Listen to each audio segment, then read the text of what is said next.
With Guilty Gear Strive's Season 4 update patch just around the corner, now is the best time to get into the game in order to learn the mechanics in time for the new character, Lucy from Cyberpunk Edgerunners. For anyone uninitiated, the Guilty Gear franchise is a series of anime fighting games with some of the most advanced mechanics out of any fighting game ever created.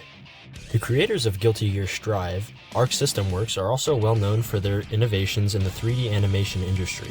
As seen in works such as the Spider-Man Miles Morales series, they use the same type of animation, except Guilty Gear did it first, in each frame of 3D animation and individually editing them to make sure there is no computer perfections in the animation.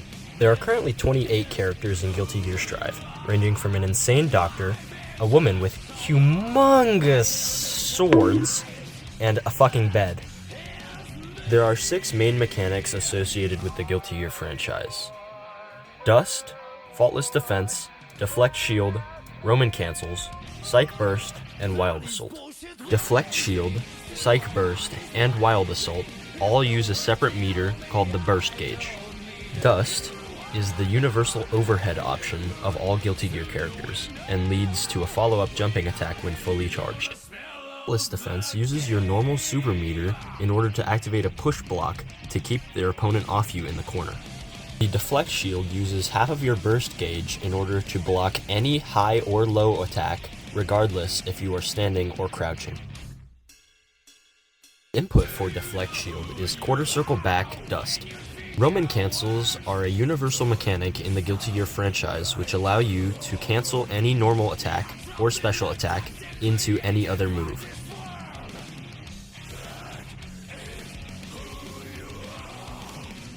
Psych Burst is a universal defensive mechanic that allows any character to end a combo that your opponent has put you into. Wild Assault is a universal offensive mechanic that allows your character to charge forward, and a follow-up attack can be inputted directly after.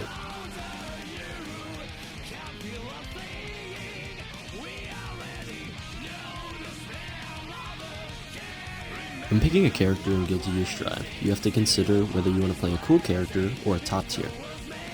Sometimes your character can be cool and strong at the same time. Some characters like this are Sin Kisk, Asuka R. Quartz, and Elfelt Valentine. In my opinion, some of the less interesting characters end up being stronger, such as Sol and Kai.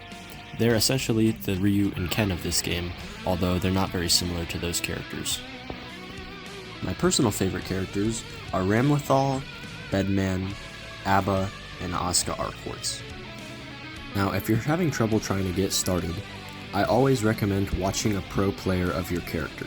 But if you don't feel like doing that, you can also go into the practice range and figure out what each of your special moves does, as well as use the combo trial system to learn multiple different combos that you can implement into your gameplay. Personally, my main, Ramlethal Valentine, was extremely easy to pick up, and her complex combos kept me with her. She also does a shitload of damage, so there's many different options for people who don't know who they want to play. After you've learned a little bit about your character, you can start playing online. You can either go to the player match room and actually go to like virtual arcade cabinets, or you can do the quick start where you can start in training mode and just encounter anybody who's looking for a ranked match.